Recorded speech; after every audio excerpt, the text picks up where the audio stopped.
crazy. Detroit, I'm here. Let's go. Did you get a lot of podium sessions in Indianapolis? In college, I did. Yeah. Yes. What's about this situation here that just kind of made it a fit in your mind? Coach, immediately. From watching Detroit, playing against them, my family rooting for them forever. Since Campbell been here, I feel like I knew a lot about them just from, I feel like they're widely covered. I'm a guy that I love to work hard. I love to improve. I love to be coached. I'm really big on just trying to be the best version of myself every single day, and I feel like this is an environment that's super conducive to that, especially just talking with my agent, talking with some guys I play with like Pat O'Connor. It just really kind of spoke to, this is the type of guy you are, this is the type of team that is. So I feel like it was a good fit. And I'm ready to just add some value and learn as much as I can and just get better every day, even if it's 1%. Yeah. You said your family roots to the Lions. Is that a Texan thing with? No. Of course, my family is Texans fans, but my grandma who since passed used to just talk about the Lions, just because I think they were on Hard Knocks one year, I think a lot of people fell in love with the team, so my family just knew a little bit about that, and anytime they were playing, uniforms are cool, players are cool, so. And it's grit. You see it on the side of the building. You see it on people's hats. You definitely can tell mid-game going against them. That's what they're about, from their wide receivers to their offensive linemen to the way they play defensive special teams. So that's something that I was like, man, like if there's a whole building of people like that, I'd love to be there, And so it was an easy choice for sure. It's one of those things where talking to my agent, it's like, it's not like other situations I may have had where maybe it was an easier path to the field, or an easier path to maybe being the number one guy on, a unit or something like that. But, he's like, oh, they got some players over there, I'm like, well, that's good. I want to be around guys who are attacking the day the way I attack the day. And so excited about that for sure. Yeah. You mentioned playing against Detroit last year. Just what did you learn about in that experience? Shoot, man, it was like they would change personnel. They bring like an extra lineman in. They would, like have a receiver lead blocking for a running back. Got they had some route concepts that, I hadn't really seen all year. It seemed like they just threw everything at you at every point, and everybody was on, 100 miles per hour. You just really don't see that every day from a league of, West Coast offense and maybe huddling for a real long time and getting out in the formation and just saying hut. Or you might have those teams that just do 10 motions and just run the same run play over and over again. And I felt like Detroit, it was like the whole game. It's like, man, like, got to adjust. And then they was, and little things, like little things like just, run play going away and the receivers, like, really just trying to block the mess out you. And it's like, bro, like, but, yeah, it just, even from a special teams perspective, like, they got defensive linemen on the field, doing their thing. You got, running backs and safeties all just, It just seemed very holistically intense per se. It definitely, you definitely felt the difference in play style, attitude, approach from Detroit to another team you would play the following week or the previous week for sure, yeah. How much do you get the sense that people around the league are talking about Detroit as a place they want to go play, especially if they feel like their mindset is kind of attuned to what's going on here? Yeah, I think that, I got text messages from family members, from high school coaches and stuff saying, like, hey, like, congrats on, being part of a contender. And I think that's the way it's widely seen. There's probably only, 4 or 5 teams you can say that about confidently, objectively. And I feel like this is definitely one of those places.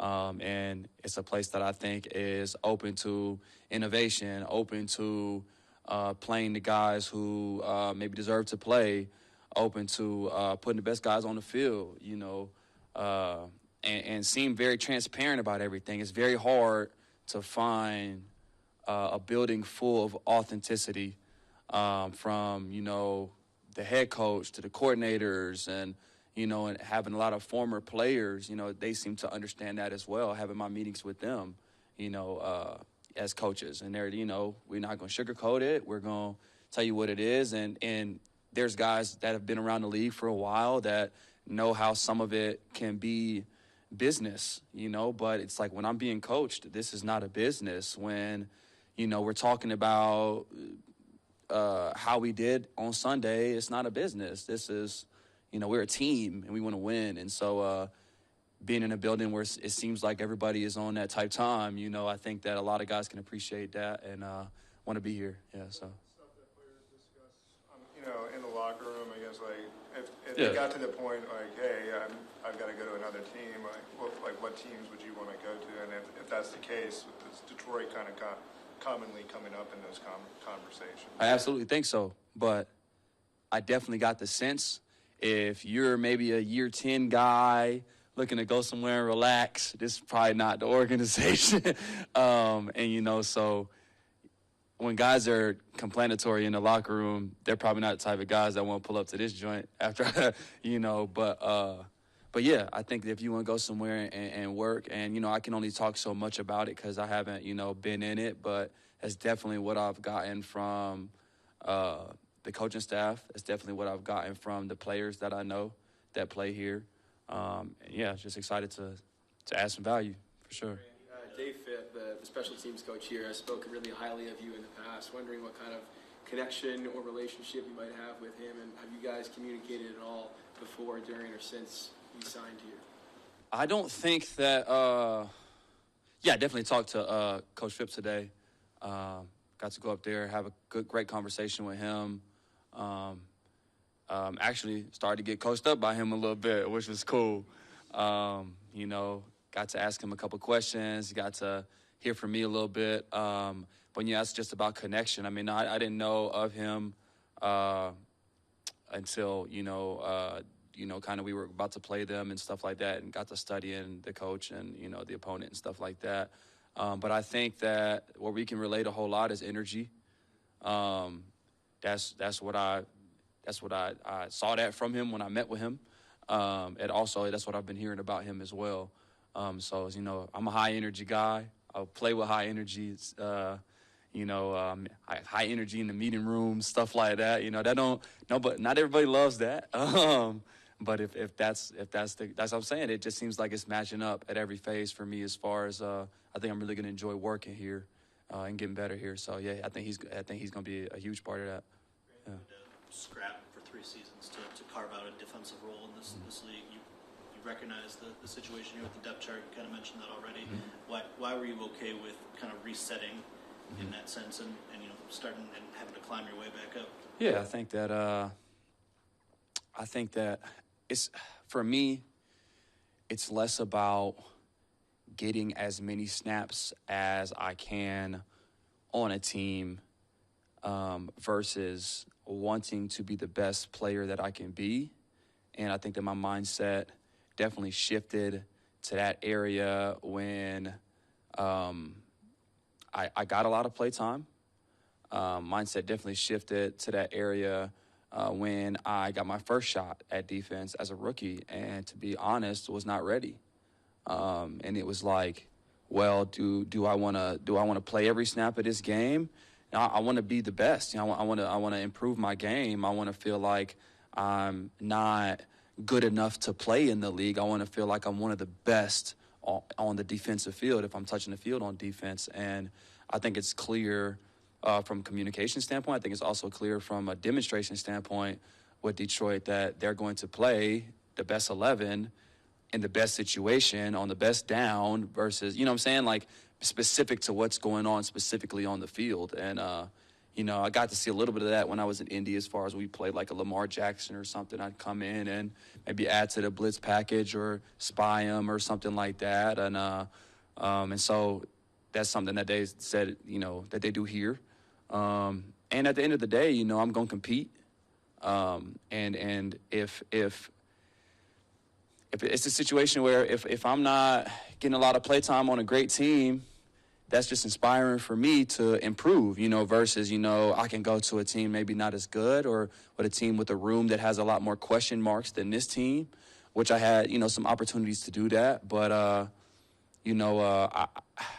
I'm just excited about adding value here, about improving, about learning from some guys who are established, which is, what has allowed me to even, like when I did play defense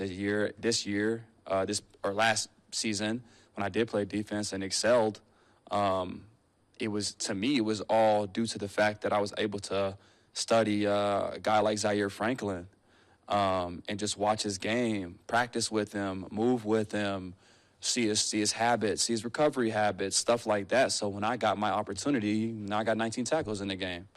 And that was, I give him more of the credit than I give, any of the coaches I had there. Love those guys, but I give Zaire most of that credit just for demonstrating that for me on a daily basis. And even just being able to answer my questions and stuff like that. And, and he talked about a couple of the linebackers here because, they all train together and stuff. And they seem to be the same type of guys. And so for me, like, having that guy I can lean on, ask questions to, and like Anzalone, and even the developing, talent around him. Barnes, I think I went to the Senior Bowl with him. So being able to see his game grow and see him kind of capitalize on everything. Malcolm Rodriguez, I talked to him today, just told him I love his game, love watching him play. So, I'm a guy that I think can learn from anybody, and excited to just be around those guys. They seem like-minded, and even watching them on tape, they play like-minded. So excited about that for sure. What's appealing about new defensive coordinator Calvin Shepard? He was playing linebacker in this league 8 years ago. What's appealing about playing for someone like that who has developed Barnes and Jack Campbell and really gotten more out of Anzalone these last couple of years? Yeah. The biggest thing about a coach that used to be a player, I feel like you always a player, and hearing the passion from him in the meeting room, with my meeting with him, hearing people talk about his passion, even we're having different conversations about variances and coverages and how it affects linebackers and versus the run versus the play action, and seeing very quickly that he understands what I'm talking about because he's done it. He's been in that situation, and he's also had to coach guys to perform in that same situation. He's like, nah, this is what we do. I'm like, that makes all the sense in the world. He's like, duh, and so, yeah, I told them in my last meeting that was probably one of the best meetings I've ever had, like as a player, feeling very understood at my position, and having a guy in charge of the show defensively that understands what's going on from a physical standpoint. You don't always get that. Rarely have I had that in my career. Rarely do you have that in coaching. It's part of this game. So excited about that for sure. That was definitely a tough meeting. Yeah. How would you describe your play style and what you're all about to someone who's not maybe not familiar? Yeah. Play style is definitely crash out. Play style is definitely relentless effort, doing what I have to do to make the plays to help the team win. Like, whether that's setting up a play for somebody else, whether that's making a play myself, whether that's running through the fullback's face, whether that's playing fullback if you need me to, just open to whatever to help the team win. And I think that, growing up, and then, growing up kind of up and down as far as my life is concerned, had a lot of things that were outside of my control happen to my family, in my family, and realized very early on that football and aspects of the game are very controllable as far as the work that you put in, as far as the way you respond to things that happen. That stuff you can control. And so for me, I found comfort in the game. You know, don't always say, nobody loves every aspect of the game. You know, so maybe you don't want to lift weights at 5 a.m, but find comfort in those controllables. And, you know, in Ecclesiastes chapter 9, I think it's verse 10 or verse 11, it says to do everything your hand touches, do with your full might. You know, because you don't have no more time in the grave. You know, there's no toil, there's no work, you can't do nothing after this. And so that really spoke to me, reading that as a young man who gave my life to Christ in 2019. And I think that I play with that. I think that that's shown by the way I prepare, even by the way I practice. And so, you know, hopefully I can earn that reputation here. And, you know, just be an asset for sure. But, yeah, that's how I describe my play. Yeah. Thank you. I appreciate you guys.